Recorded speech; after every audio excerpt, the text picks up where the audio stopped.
Praise the Lord. हम harvest team की ओर से आप सबका स्वागत करते हैं। इसे कुलसी 3:16 बोलता है कि मसीह के वचन को अपने हृदय में पूरी तरह से बसने दो और पूरे सिद्ध ज्ञान सहित एक दूसरे को सिखाओ। तो आइए हम आज के बाइबल क्लास में शामिल होते हैं और हम मसीह के वचन से लाभ प्राप्त करें। आगे बढ़ने से पहले आइए हम छोटी सी प्रार्थना करें। प्रेमी अनुग्रहकारी पिता, हम आपका धन्यवाद करते हैं। आप हमसे प्रेम करते हैं और इसलिए हमें बार बार अपने पास बुलाते हैं। बार बार हम आपके पास आ पाते हैं, ये आपका अनुग्रह है, क्योंकि आप हमें स्वस्थ रखते हैं, आप हमें जीवित रखते हैं और हर परिस्थिति में अपने पास खींचते हैं अपने पवित्र आत्मा के द्वारा। आपका प्रेम हमें खींचता है, आपकी आवाज हमें खींचती है कि हम आपके पास में आए और बैठे और आपके साथ समय व्यतीत करें। और प्रभु, हम जानते हैं संसार में चाहे हम किसी के पास बैठे, लेकिन सबसे बढ़कर जो उन्नति होती है वो तेरे द्वारा होती है, वो तेरे पास बैठने से होती है, वो तेरे वचन से होती है। हम धन्यवाद करते हैं कि तू हमारे संग बना रहता है, तो हमारी सहायता हमेशा करता है, आज भी करेगा। अपने वचन को सीखने में तू अपनी सहायता हमारे जीवन में प्रकट करेगा। इस बात के लिए धन्यवाद करते हैं प्रभु। सब बातों का नियंत्रण आपके हाथ में होने पाए, ताकि हम जो भी सीखें आपके आत्मा के नियंत्रण में सीखें और हम सही सीखें और हम ऐसा सीखें जिससे हम तेरे नाम को महिमा दे सकें। यीशु मसीह के सामर्थ्य नाम में मांगते हैं, आमीन। प्रभु यीशु मसीह में प्रिय भाई और बहनों, हम लोग लंबे समय से परमेश्वर के वचन को सीख रहे हैं और इस दरमियान हमने कई बातों को सीखा जो यीशु मसीह के बलिदान के द्वारा, उसके पुनरुत्थान के द्वारा हमारे लिए उपलब्ध की गई। और हमने इस बात को देखा कि जो पुराना नियम था और जो नया नियम है, दोनों में बहुत बड़ा अंतर है। पुराना नियम लोगों की कमियों की ओर इशारा करता था, क्योंकि उनमें वाकई कमियां थी और उसका समाधान कहीं नहीं था। समाधान उन्हीं के ऊपर छोड़ दिया गया था और उनसे कहा जाता था कि तुम समाधान करो। पवित्र शास्त्र या फिर जो नबी होते थे, जो याजक होते थे, जो उनके उपदेशक होते थे, जो परमेश्वर के जन होते थे, वे हमेशा उनकी कमियों की ओर उन्हें दिखाते थे, क्योंकि वे कुछ और कर ही नहीं सकते थे, क्योंकि लोगों के अंदर कमियां ही कमियां थी। लोगों के अंदर अवगुण था, लोगों के अंदर पाप था, लोगों के अंदर बुराई थी, उनमें सब प्रकार की दुर्बलताएं भरी हुई थी। लेकिन हमने नए नियम को देखा और हमने ये देखा कि परमेश्वर ने एक दूसरी प्रकार की वाचा को हमारे बीच में लाया, जिस वाचा में पहले की वाचा से श्रेष्ठ बातें थी। उसमें ऐसी बातें थी जो जीवनदायी थी, उसमें ऐसी बातें थी जिसमें परमेश्वर का वरदान शामिल था। प्रेरित पौलुस ने अपनी पत्री में लिखा भी है कि पाप की मजदूरी मृत्यु है, परंतु परमेश्वर का वरदान हमारे प्रभु यीशु मसीह में अनंत जीवन है। पाप की मजदूरी है, अर्थात जब पाप करेंगे तो उसकी कीमत हमें मिलेगी मजदूरी के तौर पर। लेकिन जो अनंत जीवन है वो मजदूरी के तौर पर नहीं है, वो वरदान के तौर पर है, वो एक उपहार के तौर पर है, जिसको परमेश्वर प्रभु यीशु मसीह में हमारे लिए देता है। और हमने इस बात को देखा कि नए नियम में उन सब का समाधान कर दिया गया।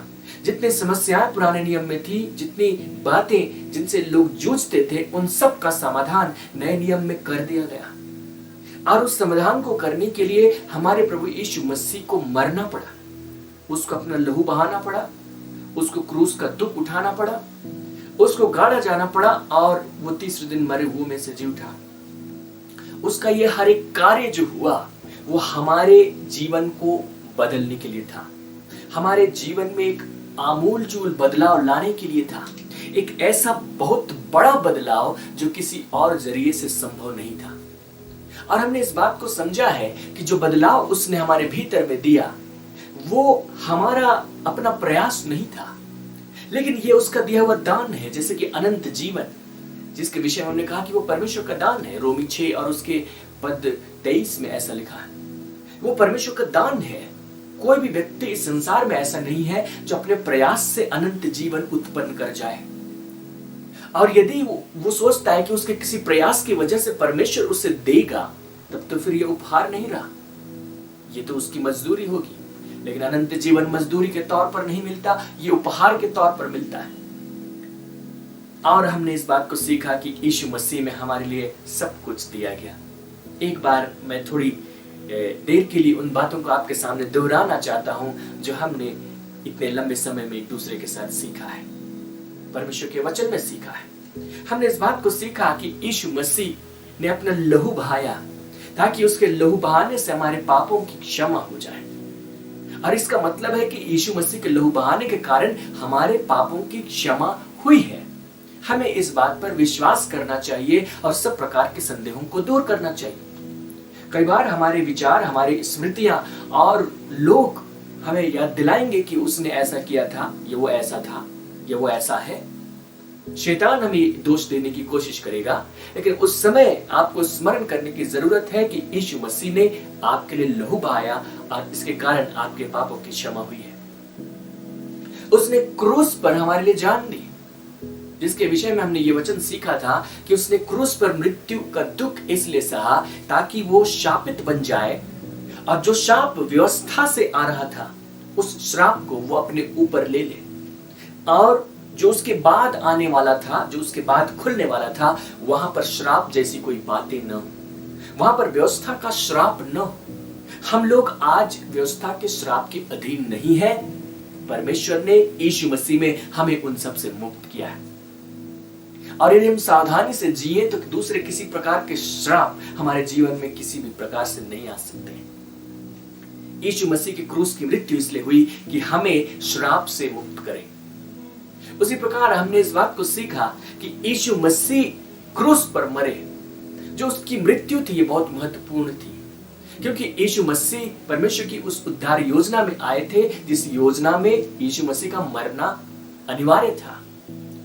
परमेश्वर जो इतना बुद्धिमान है, परमेश्वर जो इतना सर्वशक्तिमान है, क्या वो कोई दूसरी योजना नहीं सोच सकता था जिसमें उसके पुत्र को इतना दुख ना उठाना पड़े, जिसमें इतनी तकलीफ ना हो, जिसमें इतना अपमान न हो?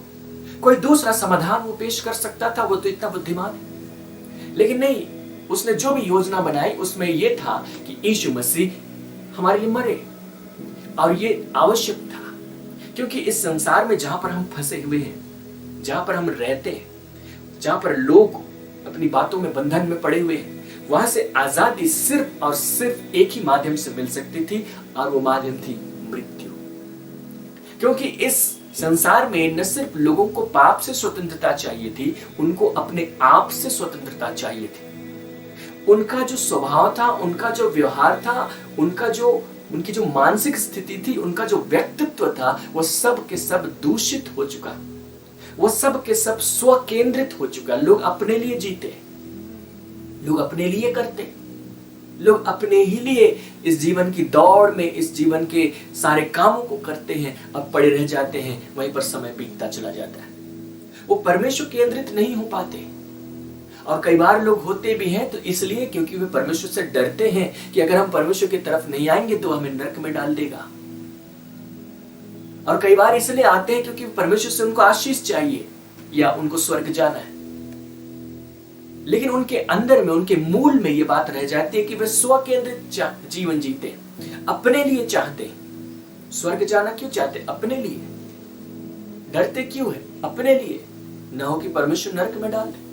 आशीष क्यों चाहिए? अपने लिए चाहिए। स्व केंद्रित जीवन जीते। अगर वे अपने जीवन से पापों को दूर भी कर लें तो भी जो जीवन पे जीते हैं वे स्व केंद्रित जीने लगते। इस संपूर्ण व्यक्तित्व का समाधान चाहिए था, और ये समाधान सिर्फ और सिर्फ मृत्यु के द्वारा ही हो सकता था। अर्थात इस व्यक्तित्व की मृत्यु, इस मनुष्यत्व की मृत्यु, इस मनुष्य की मृत्यु जो हमारे भीतर में रहता है। और ये मृत्यु तभी संभव थी जब यीशु मसीह मर जाए, क्योंकि हम मर सकते हैं इस शरीर के द्वारा, लेकिन हमारे मरने पर तो काम खत्म हो जाएगा, फिर कोई समाधान ही नहीं बचेगा।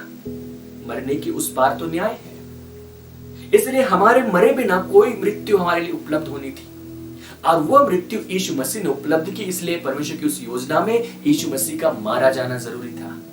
और इसीलिए हमने रोमियो की पत्री अध्याय 6 और उसके पद 6 में ये पढ़ा था। प्रेरित पौलुस लिखते हैं कि हम जानते हैं कि हमारा पुराना मनुष्यत्व मसीह के साथ क्रूस पर चढ़ाया गया, ताकि पाप का शरीर व्यर्थ हो जाए और हम आगे को पाप के दासत्व में न रहे। कुलुसी 3 अध्याय उसके पहले पद और तीसरे पद में वो इस बात को लिख देता है। वो कहता है कि तुम तो मर गए, और जो तुम्हारा जीवन है वो प्रभु यीशु मसीह में, परमेश्वर में छुपा हुआ है। तो हम तो मर गए। तो हमारे सामने जो बात सामने उभर कर आती है वो ये है कि यीशु मसीह की मृत्यु पर विश्वास करने के द्वारा हमारे पुराने मनुष्यत्व की मृत्यु हुई है। हमारा पुराना मनुष्यत्व जिसमें स्व केंद्रित जीवन था, जिसमें लोग सिर्फ अपने लिए जी सकते थे, उनकी प्रार्थनाएं बड़ी स्वार्थी हैं, उनकी लालसाएं बड़ी स्वार्थी हैं, वे सिर्फ अपने तक सोचते हैं, अपने लिए चाहते हैं। वो चाहते कि उनके लिए करने वाला कोई हो, उनके लिए सोचने वाला कोई हो। ये स्व केंद्रित जीवन है और इसीलिए वो पाप में पड़ते हैं, पाप करते हैं, क्योंकि पाप करने से उनके मैं को, उनके ईगो को संतुष्टि मिलती है। उसके लिए जो चीजें चाहिए वो उपलब्ध हो जाती है, जिस प्रकार का आनंद चाहिए वो मिल जाता है, लेकिन उसके मूल में जो है वो मैं, वो उनका मैं जो उनके भीतर है। लेकिन परमेश्वर के वचन में हमने ये सीखा कि उस मैं की मृत्यु हुई, उस पुराने मनुष्यत्व की मृत्यु हुई। इसका मतलब है कि उन सारी बुरी बातों से हम मुक्त हो चुके हैं। वो सारी बातें क्रूस पर मर चुकी हैं, उनको हमसे दूर कर दिया गया। वो पुराना स्वभाव, वो बुरी बातें और वो बुरी आदतें और वो बंधन और स्व केंद्रित जीवन वो क्रूस पर मर चुका। उसका हमारे साथ कोई संबंध नहीं, क्योंकि जब वो मर गया उसका संबंध हमारे साथ टूट गया। उसी प्रकार हमने इस बात को सीखा कि यीशु मसीह अपने मरने के तीसरे दिन जी उठे और हमने इस बात को सीखा कि उसके जी उठने के द्वारा हम लोग भी उस पर विश्वास करके जी उठे। कुलुसी 3 और उसके पद 1 में प्रेरित पौलुस ने कहा है कि तुम मसीह के साथ जिलाए गए। हम यीशु मसीह के साथ जिलाए गए। जब यीशु मसीह कब्र में से जीकर उठा, जो उसका पुनरुत्थान हुआ, वो सिर्फ उसके अपने लिए नहीं था कि यीशु मसीह जीकर उठा, देखो गीत गाओ और तुम विश्वास कर लो। वो जी उठ सकता है, एक दिन तुम्हें भी भविष्य में जिलाएगा। ना ना, इससे बड़ी बात हुई। इससे बड़ी बात यह थी कि न सिर्फ यीशु मसीह मरा, न सिर्फ यीशु मसीह जी उठा, हम भी उसके साथ मरे। हमारा पुराना मनुष्यत्व मरा और हम भी उसके साथ जी उठे। और जब हम जी उठे, कुलुसी 3 और उसके पद 9 और 10 में प्रेरित पौलुस लिखता है कि हमारा पुराना मनुष्यत्व उतार डाला गया और नए मनुष्यत्व को हमने पहन लिया। पुराना मनुष्यत्व जिसमें पुराना मैं था, स्व केंद्रित जीवन था, जिसमें लोग सिर्फ अपने लिए, अपने स्वार्थ के लिए, अपने परिवार के लिए, खुद से जो बातें संबंध रखते सिर्फ उन्हीं के लिए थे। परमेश्वर के पास भी आते थे तो स्वार्थ के लिए आते थे। वो बातें नष्ट हुई। अब जो नया मनुष्यत्व दिया गया है, ये यीशु मसीह की समानता और स्वरूप में सृजा गया है।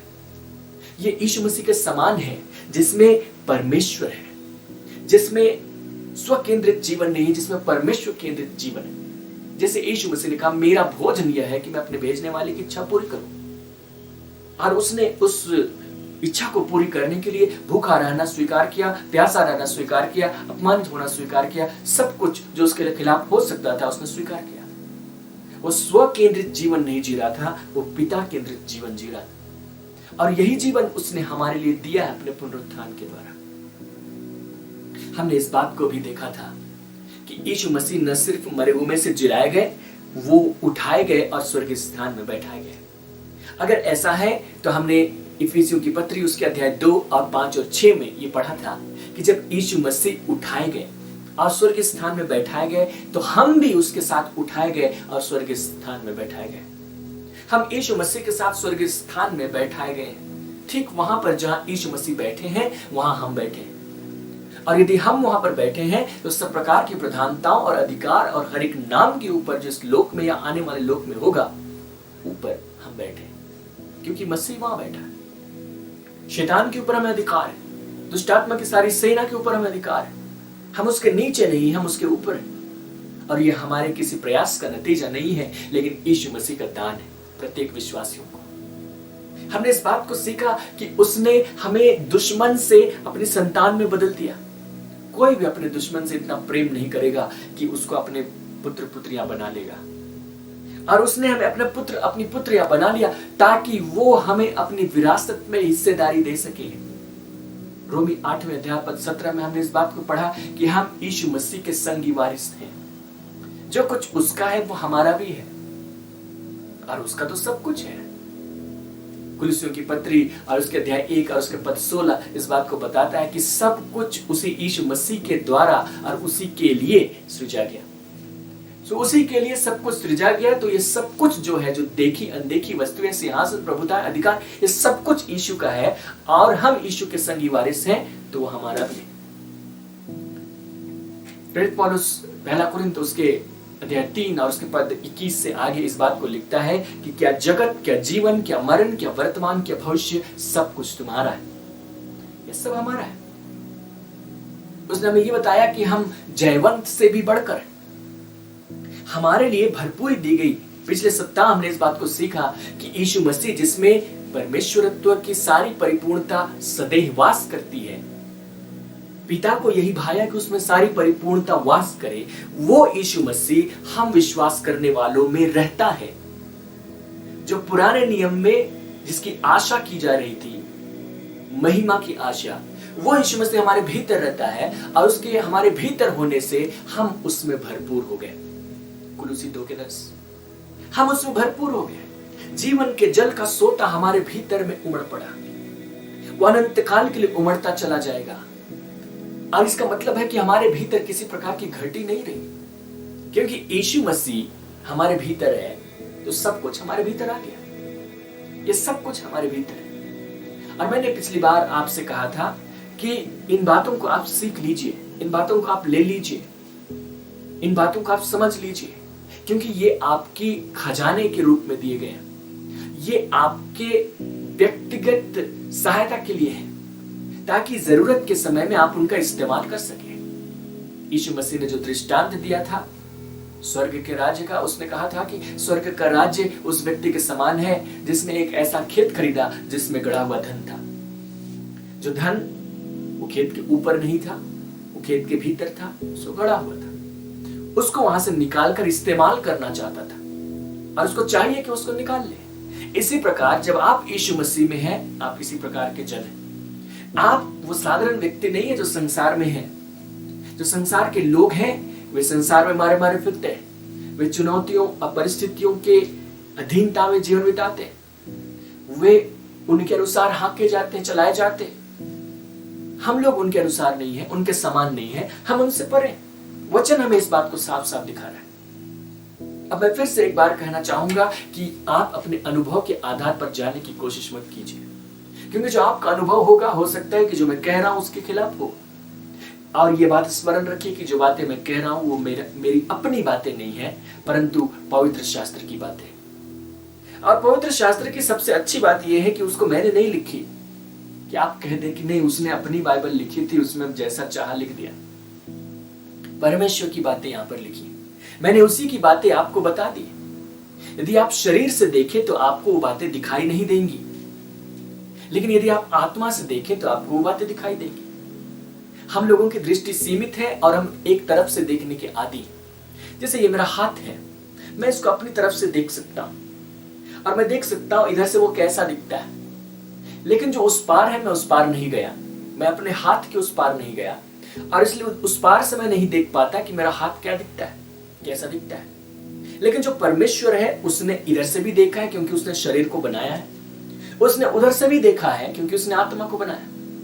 और परमेश्वर का जो वचन है वो हमें इस बात को दिखाने की कोशिश करता है कि मेरा जो हाथ है उस पार से कैसा दिखता है। वो मानो एक दर्पण के समान है जिसके सामने जब मैं खड़ा हूं तो मैं अपनी तरफ से इस हाथ को देख सकता हूं कि कैसा दिखता है, और आईने में देख सकता हूं कि मेरा हाथ उधर कैसा दिखता है। परमेश्वर का वचन मुझे दिखा रहा है आत्मा की सच्चाई। ये सच्चाई मैं आपको बता रहा हूं। परमेश्वर का गुप्त ज्ञान आपके सामने खोला जाता है कि आप देख ले आत्मा में क्या है। जो शरीर में है वो तो आप जानते ही हैं, शरीर के अनुसार जीवन बिताना आपने सीख लिया है, लेकिन आत्मा के अनुसार जीवन बिताना और उसको सीखना ये हमारी जरूरत है। जब हम ऐसा कर लेंगे तो समझिए मसीहत को हम सच्चाई में जी पाएंगे, और नहीं तो मसीहत शब्दों में रह जाएगी, कागज में रह जाएगी, हकीकत में दिखाई नहीं देगी। मसीहत आत्मा में है, आत्मा में जाने में है। भौतिक तौर पर आपको जो भी दिखता होगा, शारीरिक तौर पर आपका जो भी अनुभव होगा, यहां तक कि कुछ आत्मिक अनुभव भी हो सकते हैं जो उल्टे होंगे, लेकिन स्मरण रखिए कोई आत्मिक प्राणी इधर भी है, शैतान के रूप में, जो आपको दूसरे प्रकार के अनुभव भी दे सकता है। उन बातों से धोखा मत खाइए। परमेश्वर का वचन आईने के तरह हमारे सामने साफ साफ प्रकट कर देता है कि आत्मिक सच्चाई क्या है। आत्मिक सच्चाई ये है कि हमारा पुराना मनुष्य तो मर गया। आत्मिक सच्चाई ये है कि हम परमेश्वर के साथ, यीशु मसीह के साथ स्वर्गीय स्थान में बैठे हैं। हम जयवंत से भी बढ़कर हैं, हम यीशु मसीह के संगी वारिस हैं। यूहन्ना अपनी पत्री के चौथे अध्याय और उसके पद 17 में लिखता है कि जैसा यीशु मसीह है वैसे ही इस संसार में हम भी हैं। वो अपनी पत्री के चौथे अध्याय के चौथे पद में कहता है कि जो तुम में है वह उससे जो संसार में है बड़ा है। अपनी पत्री में हमें साफ साफ बता देता है, 5वें अध्याय के पद 13 में बता देता है कि अनंत जीवन तुम्हारा है। ये सारी बातें हमारे लिए हैं। और ये बातें मैं क्यों दोहरा रहा हूं? ये बातें तो आप सुन चुके हैं। वो बातें मैं इसलिए दोहरा रहा हूं ताकि इन बातों को एक साथ आप ले लीजिए। जितनी बातों को इतने दिन में आपने सुना है उन बातों को लिख लीजिए। उन बातों को अपने सामने, अपनी आंखों के सामने लेकर आइए। पुराने नियम में एक बहुत अच्छी शिक्षा दी गई थी। उनको कहा गया था कि अपने बच्चों को तुम सिखाना, और तुम जब तुम सिखाओगे तो तुम कौन कौन से उपाय अपना सकते हो उनको बताया गया था। उस समय जो भी आज्ञाएं दी गई थी, जो भी विधि व्यवस्थाएं दी गई थी, उन सब को वे लोग चूक न जाए, वे बातें उनको स्मरण रहे, इसलिए उनको ये निर्देश दिया गया था। व्यवस्था विवरण और उसके अध्याय 6 और उसके पद 6 से आगे। और ये आज्ञाएं जो मैं आज तुझको सुनाता हूं वे तेरे मन में बनी रहे। मूसा उनको उपदेश दे रहा था और वो कह रहा था कि मैं तुम्हें बहुत सारी आज्ञाओं को बता रहा हूं, तुम भूलना मत, ये तुम्हारे मन में बनी रहनी चाहिए। उसी प्रकार मैं आपको ये कहना चाहता हूं कि जो बातें मैं आपको सुना रहा हूं ये आप भूलिए मत, क्योंकि जब आप संसार में चले जाएंगे तो फिर बातें दिखाई नहीं देंगी। आप ये नहीं कह पाएंगे कि हम जयवंत से भी बढ़कर हैं। आपका अनुभव होने लगेगा कि हम हारे हुए व्यक्ति हैं। आपका अनुभव ये नहीं कहेगा कि तुम हमेशा आनंदित हो। परमेश्वर ने, यीशु मसीह ने तुम्हें आनंद दिया है, अपनी शांति तुम्हें दी है। वहां पर आप निराशा महसूस करने लगेंगे, उदासी, अकेलापन और बेचैनी महसूस कर सकते हैं। संसार में जाते ही आप इन बातों को भूल सकते हैं। आप भूल सकते हैं कि आप स्वर्गीय स्थान में बैठे हैं। आप भूल सकते हैं कि आपका पुराना मनुष्यत्व मर चुका है। भूल सकते हैं कि आपको नया मनुष्यत्व दिया गया है। भूल सकते हैं कि आप परमेश्वर के संतान हैं। इसलिए ये बातें आपके मन से न हटे, आपके चित्त से न उतरे। और जो उनको तरीका बताया गया था वो तरीका आपको मुझे अपनाने की जरूरत है। उनको कहा गया था कि ये आज्ञाएं जो मैं आज तुझको सुनाता हूं तेरे मन में बनी रहे, और तू इन्हें अपने बाल बच्चों को समझाकर सिखाया करना। समझाकर सिखाया करना। बड़े लोग थे, उनको कहा जा रहा था अपने बच्चों को समझाना। जो बातें आप सुनते हैं वो बातें प्रभावशाली होंगी। आप उनको नहीं भूलेंगे यदि आप उन बातों को दूसरे लोगों तक पहुंचाएंगे। आप उन बातों को अपने परिवार के लोगों तक पहुंचाएंगे, क्योंकि जब आप उनको पहुंचाएंगे तो आप खुद बोलेंगे, और जब आप बोलेंगे तो आप खुद सुनेंगे, और वो बातें फिर आपके मन में आएंगी और वो बातें आपको याद रहेंगी। मैं इन बातों को सिखाने में बहुत अच्छा आनंद महसूस करता हूँ, और ये मेरी उन्नति के लिए भी है, क्योंकि जितना अधिक मैं इन बातों को सिखाता हूँ, जितना अधिक इन बातों को बोलता हूँ, उतना ही अधिक इन बातों को दोहराता हूँ, उतना ही अधिक मुझे ये बातें याद होती, उतना ही ये मेरे मन में बनी रहती। इसलिए ये बताना बहुत महत्वपूर्ण है। ये बताना सिर्फ बच्चों के लिए महत्वपूर्ण नहीं था कि बच्चे सीखे, वो तो था ही। जिनको आप बताएंगे उनको भी जानना है, उनको जानना आवश्यक है। लेकिन जब आप बता रहे होंगे आपकी भी उन्नति होगी, क्योंकि आप उनको बार बार बोलेंगे, आप उनको समझाएंगे, आपके अंदर से वो बातें निकलेंगी, वो आपको उन्नति देगी। इनको समझाकर सिखाया करना, और घर में बैठे, मार्ग पर चलते, लेटते उठते इनकी चर्चा किया करना, और इन्हें अपने हाथ पर चिन्ह के रूप में बांधना, और ये तेरी आंखों के बीच टीके का काम दे, और इन्हें अपने घर के चौखट की बाजुओं और अपने फाटकों पर लिखना। परमेश्वर ने उनको ये तरीका दिया कि जो आज्ञाएं, जो व्यवस्थाएं मैं तुम्हें दे रहा हूं, उन बातों को याद रखने के लिए तुम ये तरीका अपना सकते हो। तुम अपने चौखट की बाजुओं पर लिखना, ये तुम्हारे आंखों के बीच टीके का काम ने, तुम्हारे हाथ में चिन्ह के रूप में बंधे हुए रहे, इनकी तुम चर्चा करना, जिनसे तुम मिलो उनसे तुम चर्चा करना, अपने बाल बच्चों से चर्चा करना, अपने पड़ोसियों से चर्चा करना, अपने लोगों से चर्चा करना। क्योंकि जब तुम ऐसा करोगे तो एक माहौल तुमको मिलेगा जो तुम्हारे लिए फायदेमंद होगा। और यही आपके और मेरे लिए है कि आप जब इन बातों को सुनते हैं तो सुनकर सिर्फ सोचने के लिए नहीं है कि हाँ कितना अच्छा, परमेश्वर का धन्यवाद, फिर आप भूल गए। नहीं, आप इन बातों को दोहराएं किसी प्रकार से, इन बातों को किसी को बताएं, इन बातों को कहीं पर लिख दें, कहीं पर इनको टांग दें और आपकी आंखें निरंतर वहां पड़े और आपको वो बातें स्मरण रहे, आप वो उन बातों को भूलने न पाए। ये बहुत जरूरी। जो गड़ा हुआ धन था, उस धन का ज्ञान होना उस व्यक्ति को जरूरी है जिसने उस खेत को खरीदा है। और ये जो ज्ञान है, मैं बार बार इस बात को कहता हूं, ये जो ज्ञान है वो बाहर से आया हुआ ज्ञान, इससे काम नहीं चलेगा। बाहर से आता हुआ ज्ञान जरूरी है, तभी तो आपको पता चलेगा कि वहां है और आप खुदाई करेंगे। जो जीवन का जल का सोता आपके भीतर उमड़ रहा है, उस सोते की जानकारी आपको बाहर से दी जा सकती है, लेकिन जो बाहर से ज्ञान आया है उसको लेकर आप क्या करते हैं वो आपके ऊपर है। उसको लेकर आपको उसको भीतर का ज्ञान बनाना पड़ेगा, क्योंकि जो बातें बताई जा रही है वो आपके भीतर की बातें हैं। जब हम कह रहे हैं कि आपका पुराना मनुष्य तो मर गया, आप उसके साथ स्वर्ग स्थान में बैठे हैं, आप उसका संगी वारिस हैं, तो ये आपके भीतर की बातें, और आपके भीतर की बातों को बाहर से कोई समझा रहा है। लेकिन जब आप इनको शब्दों में सुन रहे हैं तो आपका कर्तव्य ये है कि आप उन बातों को ले लें और उन बातों को सोचे विचारे, उन बातों के साथ समय बिताएं, और इतना ज्यादा समय बिताएं कि आप कन्विक्ट हो जाएं, आप उसके प्रति एक ऐसी भावना से भर जाएं कि आप वहां पर उसी माहौल में घुस जाएं। एक कन्विक्शन आप अपने अंदर में महसूस करें कि हाँ ऐसा ही है। जब ऐसा हो गया तो समझिए आपने अंदर से जान लिया। अब जब ऐसा हो जाएगा तो सब संदेह मिट जाएगा, क्योंकि जब तक ऐसा नहीं होता है तब तक संदेह आता है, और जब तक संदेह काम करता है वहां विश्वास निष्क्रिय हो जाता है। इसलिए उस संदेह को दूर करने के लिए एक उपाय है, और आज मैं इसी विषय में आपसे बातें करना चाह रहा हूं। और वो ये है कि जो बातें आपने सुनी है, जो आपके भीतर दिया गया है, जिसके विषय में हमने कहा कि उद्धार के जल का सोता आपके भीतर मरता है अनंत काल के लिए, आप उस सोते से जल निकालना सीख जाएं, उस सोते का इस्तेमाल करना सीख जाएं। तो उसके लिए सबसे पहली जो बात है वो ये है कि आपको उस सोते का ज्ञान होना चाहिए, और इसी ज्ञान को हम बाहर से आपको दे रहे हैं। और दूसरा मैंने कहा था कि जल कैसे भरते हैं, ये मैं आपको बताऊंगा, मैं वहां पर भी पहुंचूंगा। 3 बातें हैं जो आपस में एक दूसरे से जुड़ी हुई हैं, क्योंकि जो भी बातें यहां पर दिखाई देती हैं, लिखी हुई हैं, वो आत्मा की बातें हैं, वो शरीर से दिखाई नहीं देती, इसलिए विश्वास की बात आती है।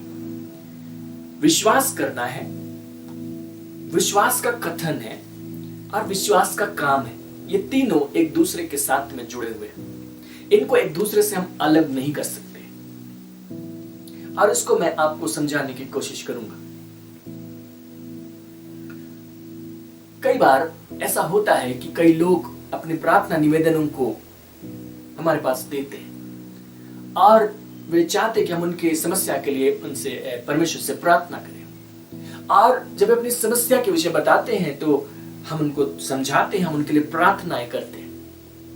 कई बार ऐसे लोग होते हैं जो प्रार्थना करके वे संतुष्ट हो जाते हैं कि परमेश्वर ने उस प्रार्थना को सुन लिया, और वे धन्यवाद करके चले जाते हैं। कई बार ऐसे लोग होते हैं जो प्रार्थना के बाद में कहते हैं कि और भी प्रार्थना करते रहिएगा।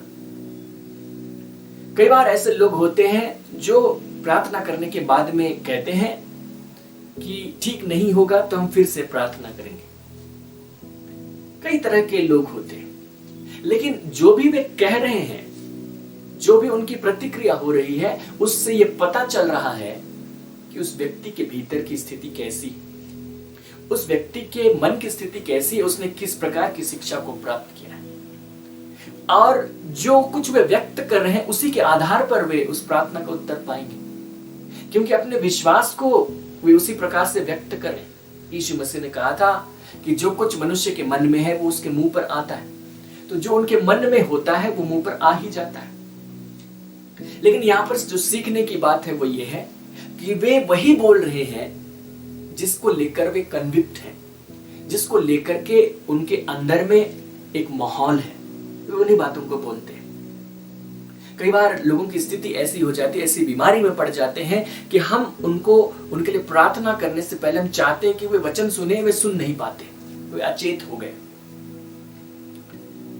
हम उनको समझा नहीं पाते, हम उनको सिखा नहीं पाते, हम सीधे प्रार्थना करके उनके पास से चले जाते हैं। लेकिन कई बार ये जरूरी होता है कि लोग जाने, और इसीलिए जब आप स्वस्थ हैं तभी आपको परमेश्वर का वचन जान लेना चाहिए, ताकि जब नौबत पड़े तो आप असहाय न हो, आपको रास्ता पता हो।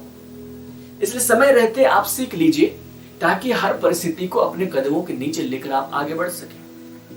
हर परिस्थिति को, कोई भी परिस्थिति ऐसी नहीं जिसको आप अपनी दीनता में न ला सके। विश्वास करने वाले के लिए सब कुछ संभव है, यीशु मसीह ने ऐसा कहा था। तो जो माहौल है आपके भीतर का, वो माहौल सही माहौल होना चाहिए। जो वचन आपने सीखा है उसका माहौल होना चाहिए। इसके लिए आपको मेहनत करनी होगी, क्योंकि यही विश्वास का मूल बिंदु है। विश्वास के लिए इतनी मेहनत आपको करनी पड़ेगी। बाकी जितना सारा काम था उसको यीशु मसीह ने कर दिया है, उसने कर दिया सारा कठिन काम। लेकिन लोगों को जब हम देखते हैं तो ऐसा लगता है कि लोगों के लिए तो यही आसान होता कि उनको कह दिया जाता कि तुम करो, एक लाल मुर्गे की बलि देनी, फटाफट कर देते। लेकिन वैसा कुछ कहा नहीं गया। उनको उनके भीतर झांकना होगा, उनके भीतर एक माहौल बनाना पड़ेगा जो वे नहीं बनाते। उनके भीतर का जो माहौल है वो कहां से उत्पन्न होता है? वो बाहर से होता है। बाहर जिस माहौल में रहते हैं उस माहौल की बातें उनको प्रभावित करती है, उनकी आंखों के रास्ते, उनके कानों के रास्ते, उनके शरीर के इंद्रियों के रास्ते, और उनके भीतर का माहौल बन जाती है। बाहर का माहौल अविश्वास का माहौल है, बाहर का माहौल डर का माहौल है, बाहर का माहौल एक बुराई का माहौल है। वो सब कुछ भीतर चला आता है, क्योंकि बाहर से बहुत ज्यादा जुड़े हुए हैं। तो फिर अंदर के माहौल को ठीक करना होगा, क्योंकि आप जिस माहौल से निकलेंगे उसी प्रकार की बातें करेंगे। आपका विश्वास उसी प्रकार का होगा, आपकी अभिव्यक्ति उसी प्रकार की होगी। तो भीतर के माहौल को ठीक करना जरूरी। भीतर के माहौल को उस वचन के लाइन में लेकर आना है। देखिए, 3 बातों को एक लाइन में लेकर आना है। वह है आपका विश्वास, आपका कथन और आपके कार्य। तीनों एक कतार में होने चाहिए, एक सीध में होने चाहिए, एक समान होने चाहिए।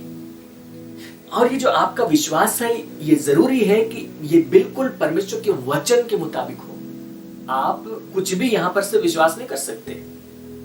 परमेश्वर ने हमें कुछ भी विश्वास करने की परमिशन नहीं दी। विश्वास करने का अर्थ होगा परमेश्वर के जो वचन दिए गए हैं उन वचनों पर विश्वास करना। यीशु मसीह में जो हमारे लिए उपलब्ध किए गए हैं उन बातों पर विश्वास करना। विश्वास करने का ये मतलब नहीं कि हाथी उड़ सकता है।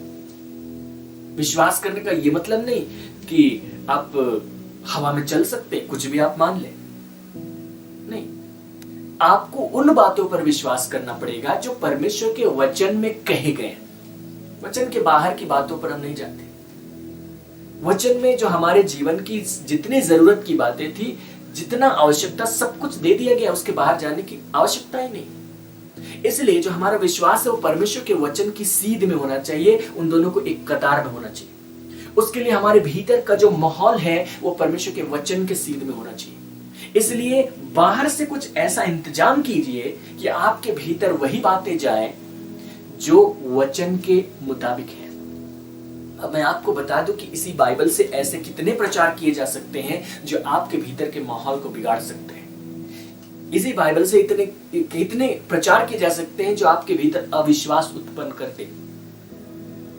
आपको ध्यान रखना पड़ेगा कि आप क्या सुनते हैं और क्या अपने भीतर में लेते हैं। उन बातों को लीजिए जो आप परमेश्वर के वचन से पा रहे हैं, जो आपके आत्मा का आईना है, जो आपको बता रही है कि आपकी वास्तविक स्थिति क्या है, जो आपको याद दिला रही है कि आप क्या हैं। और इसलिए मैंने कई बातों को, इन बातों के पहले दोहराया। हमने पिछले कई समय से इन बातों को सीखा है अब मैंने इसलिए दोहरा दिया कि आप उन बातों को लिख ले, उन बातों को रख ले, उन बातों के लिए ऐसा इंतजाम करें कि आपको एक माहौल मिल जाए। आप माहौल बनाना आपका काम होगा। यहां से हमारी ओर से आपके पास एक सहायता जारी, हम उस सत्य को प्रकट कर रहे हैं, हम उस रहस्य का उद्घाटन कर रहे हैं, आपके सामने उसको बेपर्दा कर रहे हैं। लेकिन अब आपकी जिम्मेदारी बनती है कि वो माहौल आप बना कर रखें, अपने घर में, अपने आसपास, अपने कमरे में, सब जगह। इजरायलियों को कहा गया था तुम अपने बच्चों को सिखाना, जब तुम सिखाओगे तुम बड़ों को याद रहेगा, तुम्हारे बच्चों को भी फायदा होगा। तुम हर समय उसकी चर्चा करना। चर्चा करने के लिए कोई व्यक्ति चाहिए, किसी से तुम चर्चा करो। यदि कोई व्यक्ति न मिले तो खुद से ही चर्चा कर लो, खुद से ही बातें कर लो। परमेश्वर क्या कहता है, तुम इसको अपने दीवार पर लिखो, अपने दरवाजे पर लिखो, अपने टीके में लगाओ, अपने हाथ में चिन्ह के रूप में लगाओ, कि वो चिन्ह जब तुम देखो तो तुम्हें वचन स्मरण आए कि परमेश्वर ने आपके विषय में क्या कहा था। ऐसा कुछ माहौल होना चाहिए। अब ये जो माहौल आप बना रहे हैं, इसकी जो प्रक्रिया है ये आपके ध्यान को जन्म देती है। हमारा जो ध्यान है वो कहां पर है, हमारा जो फोकस है वो कहां पर है। हम इस संसार में कई चीजों को ढूंढते हैं, कई बार तो डिफोकस होते हैं, कोई चीज ही नहीं जिसको हम ढूंढ रहे हैं। कभी हमको ये चाहिए, कभी हमको वो चाहिए, कभी हमको वो चाहिए। इसका मतलब वो बड़ा बेध्यान है, उसको किसी वस्तु पर ध्यान नहीं है, किसी चीज पर ध्यान नहीं, यहां तक कि संसार की बातों का भी ठीक से ध्यान नहीं। लेकिन आगे वही बढ़ सकता है जिसका ध्यान फिक्स्ड है, जिसका ध्यान अटूट है। आपका भी ध्यान अटूट होना चाहिए। संसार के लोगों को भी देखिए जो यीशु मसीह पर विश्वास नहीं करते, वे कई बार ऐसे ऐसे काम कर जाते हैं जो काबिले तारीफ होते हैं, जिनके विषय में लोग बड़ी बड़ी बातें करने लगते हैं, जिनके विषय में अखबारों में छप जाता है, टेलीविजन में उनकी चर्चाएं होती। वे ऐसा काम क्यों कर पाते हैं? क्योंकि उन्होंने अपने ध्यान को किसी एक जगह केंद्रित कर लिया, फिर अपने लक्ष्य की तरफ बढ़ते चले जाते, उस काम को करते। परमेश्वर के आत्मिक दानों में बढ़ने भी ऐसा ही है। प्रेरित पौलुस इसको एक दौड़ से तुलना करता है, पहला कुरिन्थ और उसके अध्याय 9 में, और वो कहता है कि मैं लक्ष्यहीन नहीं दौड़ता, मैंने अपना ध्यान कहीं तो केंद्रित कर लिया है। उसी प्रकार आपका ध्यान भी कहीं केंद्रित होना पड़ेगा। आप इधर उधर, कभी यहां कभी वहां, कभी आज कभी कल, कभी ये कभी वो, ऐसे नहीं जा सकते। अपने ध्यान को केंद्रित कीजिए, अपने लक्ष्य को निर्धारित कीजिए कि जो बातें आपको बताई जा रही हैं उन बातों को आप जी सकेंगे। आप उस अवस्था को जी सकेंगे जब आपका पुराना मनुष्यत्व मर गया। आप उस अवस्था को जी सकेंगे जब परमेश्वर का नया मनुष्यत्व आपको दिया गया, यीशु मसीह की समस्त भरपूरी आपको दी गई। इन सब बातों को जी सकेंगे, इस पर आप फोकस कीजिए। फोकस करने के लिए आप अपने बाहर की चीजों को अरेंज कर रहे हैं, अपने बाहर के माहौल को बना रहे हैं। बाहर के माहौल को आप कैसे बनाएंगे, इसके विषय में आप प्रार्थना कीजिए। परमेश्वर की सहायता आपको प्रकट होगी। पवित्र आत्मा आपको प्रकट करेगा कि आपको क्या करना चाहिए कि आप अपने बाहर के माहौल को ठीक करें। बाहर का माहौल ठीक करना बहुत जरूरी है, क्योंकि वही आपके भीतर के माहौल को भी ठीक करेगा। ठीक न भी करे तो कम से कम इतना हो कि वो आपके भीतर के माहौल को डिस्टर्ब ना करे, बाधा न पहुंचाए, ताकि आपके भीतर एक शांति हो जाए, ताकि आपके भीतर वचन को लेकर एक स्थिरता आ जाए। आप उस वचन पर सोचे, विचारे जो आपके लिए दिया गया है, जो वचन में प्रकट किया गया है, जो बार बार आपको बताया जाता है। आप उसको सोचे, इतना सोचे कि आपका कन्विक्शन बन जाए, वो आपकी चेतना बन जाए, आपकी चेतना बन जाए। आप अपने आप को उसी माहौल में पाए, उसी अवस्था में पाए, फिर जाकर आप वहां से संसार में निकल सकते हैं। जब आप निकलेंगे तो एक माहौल के साथ निकलेंगे जो आपके भीतर है, वचन का माहौल। अब फिर आप संसार को प्रभावित कर सकेंगे, और नहीं तो फिर संसार को प्रभावित नहीं कर सकते, क्योंकि संसार से आप प्रभावित हो रहे हैं। आपके भीतर रहते हुए भी आप उसको यूज नहीं कर पाएंगे, क्योंकि जो कुछ है वो आत्मिक है, विश्वास से ही इस्तेमाल होता है। आपके भीतर माहौल होना चाहिए। यीशु मसीह के दिनों में लोग बहुत चंगे हो रहे थे, जिसको देखो वो चला आता था, चंगा हो जाता। आज भी बहुत सारे लोग चंगाई पाते हैं, लेकिन जिस प्रकार यीशु मसीह के दिनों में हुआ वो हम नहीं देख पाते। प्रेतों के समय में भी हुआ, वहां पर वचन में लिखा है, प्रेरितों के काम की पुस्तक अध्याय 5 पद 16 से वहां लिखा है कि जितने बीमार आते थे सब अच्छे कर दिए जाते थे। आज हम वैसी परिस्थिति नहीं देखते। मैंने सोचा कि ऐसा क्यों है? यीशु मसीह आज और कल और युगानु एक सा है। फिर उस समय ऐसा था, आज ऐसा क्यों नहीं? और मैंने इस बात को समझा कि उस समय एक माहौल बना दिया गया। उस समय यीशु मसीह ने शून्य से एक माहौल को शुरू किया। एक ऐसा माहौल जिसमें चंगाई का माहौल था, एक ऐसा माहौल जिसमें चंगाई की चर्चा थी। जब एक घर के सदस्य चंगाई की बातें कर रहे थे, जो यीशु के पीछे भीड़ जाती थी, वो चंगाई देखकर आती थी। अपने साथ रहने वाले लोगों, अपने पड़ोसियों, अपने गांव, अपने नगर, सब जगह उसकी चर्चा करते थे। हर गली, हर नुक्कड़, हर बैठक, हर कमरे में इस बात की चर्चा हो रही थी कि उसने उसको भी चंगा कर दिया, उसने उसको भी कर दिया, उसने उसको भी कर दिया, वो कर सकता है, वो कर सकता है। और एक माहौल ऐसा कायम हो गया जिसमें लोग बड़ी सुगमता से अपनी चंगाई भी पा सकते थे, कि माहौल ही बन गया कि अरे वो तो कर ही सकता है। वहां अविश्वास की बातें मिट गई। अब फिर लोग चले आते थे और चंगे हो जाते थे। यहां तक कि लोगों ने बड़ी बड़ी बातें भी कह दी। उन्होंने कहा कि यीशु मसीह को हमारे छत के तले आने की जरूरत नहीं, वो कह दे तो हो जाएगा। एक माहौल बना था। अभी वो माहौल नहीं, अभी अविश्वास का माहौल है। अभी कहा जाता है कि आप चंगे नहीं हो पाएंगे। आपको एक माहौल अपने लिए बनाना होगा, प्रत्येक जन को, हम सबको। और वो माहौल इतना ज्यादा हो, हमारे भीतर का माहौल इतना ज्यादा हो कि हम बाहर निकलकर संसार को प्रभावित कर पाए। ये माहौल ही हमारे विश्वास को मजबूत करेगा। ये माहौल ही हमारे विश्वास को काम करने देगा। ये माहौल हमारे अंदर जब होगा तो उसके द्वारा हम सही कह पाएंगे कि ऐसा ही होगा। हम प्रार्थना करेंगे और हम निश्चिंत हो जाएंगे कि हो गया, अब इससे ज्यादा करने की जरूरत नहीं। हम प्रार्थना करेंगे, हम संतुष्ट हो जाएंगे। हम भीतर से जान लेंगे कि परमेश्वर ने सुन लिया। हमारी जो जरूरत थी वो पूरी हो गई। अभी दिखती नहीं है लेकिन वो आ रही, वो प्रकट होने पे हमारी जरूरत के समय वो दिख जाएंगी, क्योंकि ये भीतर के माहौल से उत्पन्न होगा। ये जो माहौल है ये हमारे शाब्दिक ज्ञान से उत्पन्न नहीं, इस पर सोचने से होगा, इस पर कल्पना करने से होगा, इस पर विचार करने से होगा, इस पर बड़बड़ाने से होगा। पिछली बार मैंने आपको ध्यान करने के विषय में थोड़ी बहुत बातें कही थी। जो ध्यान करना है बहुत जरूरी, और ये बहुत महत्वपूर्ण है कि हम किस बात पर ध्यान करते हैं। थोड़ा ही सही हम करते होंगे किसी किसी बात पर, लेकिन किस बात पर करते हैं ये महत्वपूर्ण है। आप जिस बात पर ध्यान करते हैं, जो इब्रानी शब्द है ध्यान के लिए हगा, उसके जो अर्थ है उसमें से एक है सोच विचार करना, कल्पना करना, बड़बड़ाना और दहाड़ना।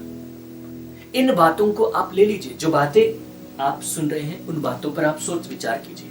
मैं संगी बारिश हूं तो इसका क्या अर्थ है, आप सोचिए। इसका मतलब ये होगा, उसका मतलब वो होगा। हम जैवन से भी बढ़कर, उसका मतलब क्या होगा, आप सोचिए। आपका पुराना मनुष्य तो मर गया, उसका क्या अर्थ है, आप सोचिए। अपने से रिलेट करके सोचिए। वचन को ले लीजिए और सोचिए इसके विषय में। जब आप इस पर सोच रहे हैं तो ये ध्यान कर रहे हैं। जहां पर जरूरत पड़ रही है वहां कल्पना कीजिए कि जब आप ऐसा हैं तो ऐसा होना चाहिए, वो आपकी कल्पनाओं का भाग हो जाए। हगाह का अर्थ यही। फिर उसको बड़बड़ाइए, अपने लिए बोलिए। जैसे ही आप बोलना शुरू कर रहे हैं, आप ध्यान की प्रक्रिया में एक और स्टेप आगे बढ़ रहे हैं कि जो बातें आपके भीतर में है वो बातें आप बाहर भी ला रहे हैं। उन बातों से आप किसी दूसरे को प्रभावित नहीं कर रहे शुरू में, उन बातों से आप खुद को प्रभावित कर रहे हैं। जो मन में है वो मुंह पर आना चाहिए, वो मुंह पर बड़बड़ाना चाहिए। इतना बड़बड़ाइए कि उसको आप सुन सके। उसके लिए समय निकालिए, अकेले बैठिए, बड़बड़ाइए उन चीजों को। सिर्फ बकबक करना नहीं। शुरुआत होती सोच विचार करने से। सोच विचार और कन्विक्शन के बाद में वो बातें मुंह पर आ जाए, और जब आ जाए तो आपको सुनाई दे, क्योंकि आप अपने आप को माहौल दे रहे हैं। अब जब जरूरत पड़े तो दहाड़िए। ये हगा, और इस पे होकर के जाना ही पड़ेगा। अब मैं आपको एक पद दिखाना चाहता हूं मत्ती के सुसमाचार में। एक स्त्री की चंगाई के विषय में लिखा गया है। उसको 12 वर्ष से एक रोग था जिसको लहू बहने की बीमारी कहते हैं, और उसने यीशु की चर्चा सुनी, क्योंकि उस समय एक ऐसा माहौल था जिसमें चंगाई का माहौल था। और मत्ती उसके अध्याय 9 और पद 20 और 21 में पढ़ रहा हूं, लिखता है, और देखो एक स्त्री ने जिसको 12 वर्ष से लहू बहने का रोग था, पीछे से आकर उसके वस्त्र के आंचल को छू लिया, क्योंकि वह अपने मन में कहती थी, यदि मैं उसके वस्त्र ही को छू लूं तो चंगी हो जाऊंगी। क्योंकि वो अपने मन में कहती थी, वो अपने मन में इस बात को सोच विचार करती थी, वो अपने विषय में कल्पना करती थी, क्योंकि उसने यीशु के विषय में सुना था, क्योंकि उसने सुना था उसने वहां के अंधे को चंगा किया, उसने वहां के लंगड़े को चंगा किया, उसने उस भिखारी को ठीक कर दिया, उसने उसके विषय में सुन रखा था। लोग सब तरफ उसकी चर्चाएं कर रहे थे। उस व्यक्ति से कुछ भी असंभव नहीं है, वो सब कुछ कर सकता है, वो दुष्ट आत्मा निकाल देता है, वो हर प्रकार की बीमारी को चंगा कर देता है। और उसने जब सुना, क्योंकि उसने बहुत वैद्यों से बहुत इलाज कराया था, इसका जो तरीका था वो अलग था, ये न तो रुपए लेता था और न तो कोई दवाई देता था, इसका जो तरीका था वो बिल्कुल अलग था। उसने अपने आसपास के लोगों को देखा, वो जानते थे कि फलाना व्यक्ति लंगड़ा था और अब चलता है, वो जानते थे कि फलाना व्यक्ति दुष्टात्माग्रस्त अब स्वतंत्र है, उसी यीशु की वजह से। इसका मतलब है कि उस यीशु के वस्त्र ही मैं छू लूं तो चंगी हो जाऊंगी। उसने अपने भीतर एक कल्पना को जन्म दिया, वो अपने मन में कहती थी कि मैं उसके वस्त्र को छू लूंगी तो चंगी हो जाऊंगी। उसने अपनी कल्पना में देखा होगा कि मैं उसके वस्त्र को छू रही हूं, और जैसे ही मैं छू रही, उसकी सामर्थ्य मुझ में काम कर रही है और मैं अपने शरीर में स्वस्थ हो जाऊंगी। उसने अपने आप को एक माहौल दिया, अपने मन में कहती थी, और सिर्फ मन में नहीं कहती थी। जब मरकुस इसी बात को अपने सुसमाचार में लिखता है, मरकुस उसके अध्याय 5 में, तो मरकुस उसको इस प्रकार लिखता है, 5वें अध्याय और उसके पद 27 और 28। वह यीशु की चर्चा सुनकर भीड़ में उसके पीछे से आई और उसके वस्त्र को छू लिया, क्योंकि वह कहती थी, यदि मैं उसके वस्त्र ही को छू लूं तो चंगी हो जाऊंगी। वो सिर्फ अपने मन में नहीं कहती थी। मत्ती इस बात को लिखता है कि वो अपने मन में कहती थी, लेकिन मरकुस खुलासा करता है कि वो कहती भी थी मुंह से, लिखा नहीं मुंह से, लेकिन कहती थी। बात साफ है, उसकी दोनों बातें थी। वो अपने मन में भी कहती थी, मुंह से भी कहती थी। उसने विश्वास को एक कतार में ले लिया। उसका जो विश्वास था, विश्वास के लिए एक माहौल उसको जरूरत थी, वो माहौल वहां बना हुआ था। उसने उस माहौल को बनाया भी। वो अपने मन में कहने लगी मैं उसके वस्त्र को छूऊं तो चंगी हो जाऊंगी। और जब ऐसा कह रही है, उसने कल्पनाएं भी की होंगी, उसका ध्यान वहां लग गया, उसका विश्वास चंगाई की निश्चितता पर फिक्स हो गया, उसका ध्यान वहां फिक्स हो गया। और जो उसके कथन थे, उसके जो शब्द थे, वो उसके साथ में हो गए। वे कहती भी थी कि मैं उसको छू ली तो चंगी हो जाऊंगी, और जो उसका कार्य था वो उसी कतार में आ गया।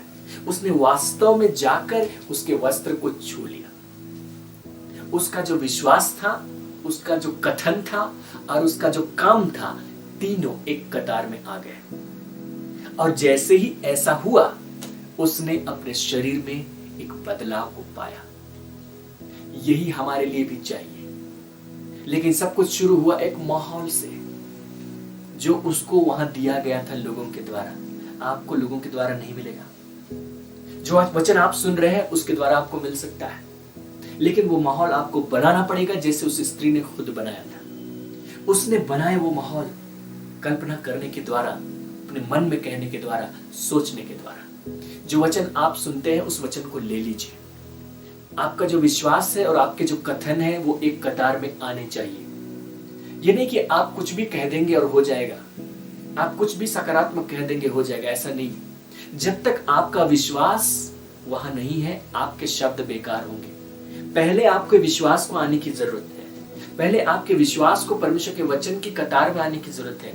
तब आपका कथन उसके कतार में आएगा और आपका कार्य उसके कतार में आएगा, और ये सारी बातें मिलकर आपके लिए एक आश्चर्य कर्म को उत्पन्न करेंगे। उसका वचन, आपका विश्वास, आपका कथन, आपका काम, ये सब एक कतार में आने चाहिए, और यही आश्चर्य कर्म की कुंजी है। उसका वचन पहले से मौजूद है, आपका विश्वास, यहीं पर समस्या होती, वचन से विश्वास में आने में। यही की बात मैं कह रहा हूं बार बार यहाँ एक माहौल चाहिए इस वचन से, इस विश्वास में आने के लिए माहौल आपको बनाना होगा। परमेश्वर का वचन बार बार इस बात को दिखाता है कि जो विश्वास है बोले बिना अधूरा है। रोमियो की पत्री अध्याय 10 और उसके पद 9 और 10 कहता है कि एक व्यक्ति मन से विश्वास करता है, मुंह से अंगीकार करता है। मन से विश्वास करता है कि परमेश्वर ने यीशु मसीह को मरे हुए में से जिलाया, और मुंह से अंगीकार करता है यीशु को प्रभु करके, और वो उद्धार पाता है।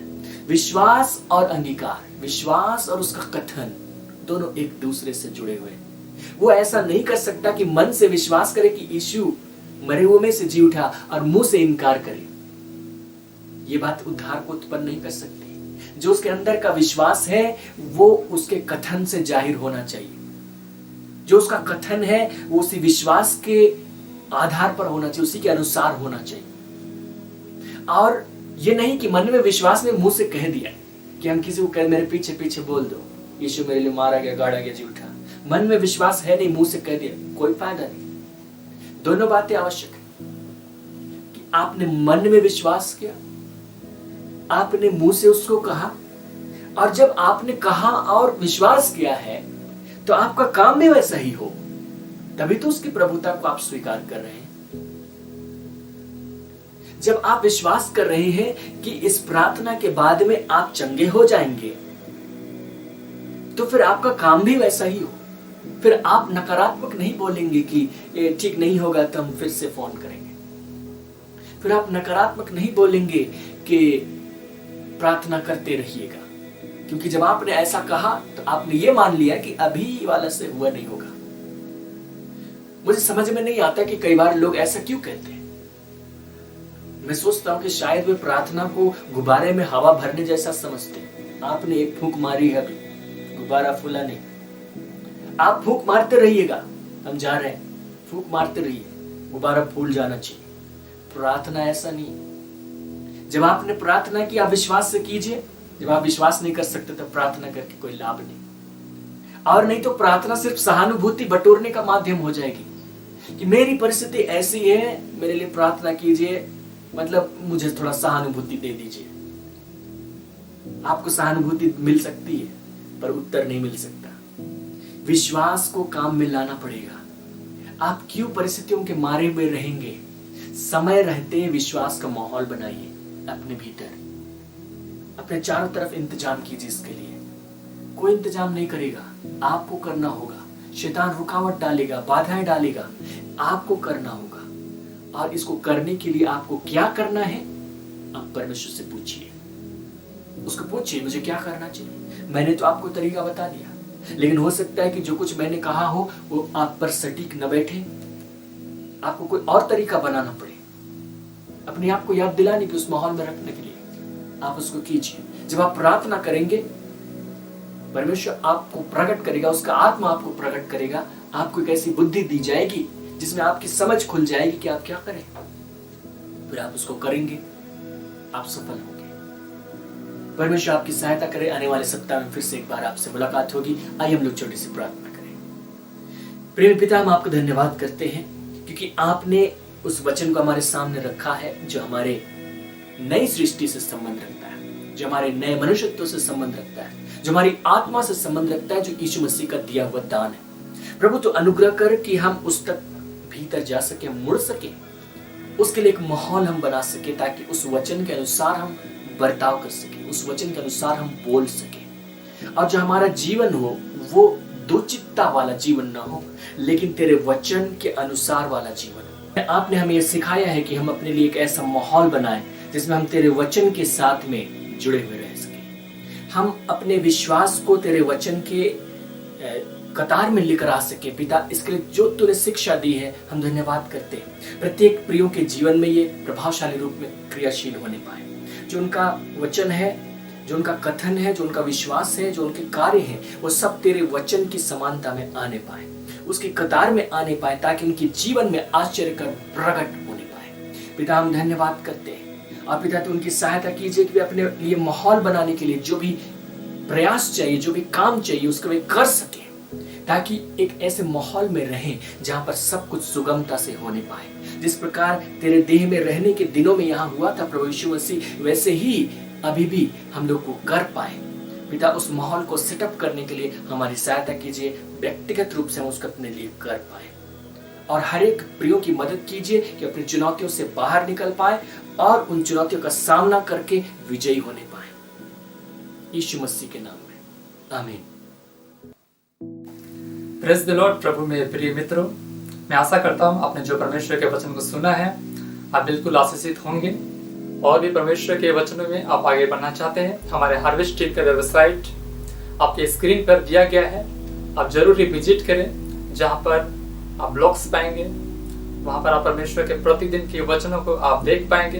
इनके अलावा जो भी वीडियो अपलोड किया जाता है आप सारे वीडियो सिलसिलेवार ढंग से आप उन्हें देखकर आप परमेश्वर के वचनों में आप पढ़ सकते हैं। इनके अलावा और भी प्रभु के वचनों में आप आगे बढ़ना चाहते हैं तो वहाँ पर एक सेक्शन में और बाइबल क्विज का ऑप्शन दिया गया है, जहाँ पर हर 2 दिन में बाइबल क्विज लिया जाता है और परमेश्वर के वचनों में आप इसी प्रकार प्रतिदिन आप आगे बढ़ सकते हैं। धन्यवाद।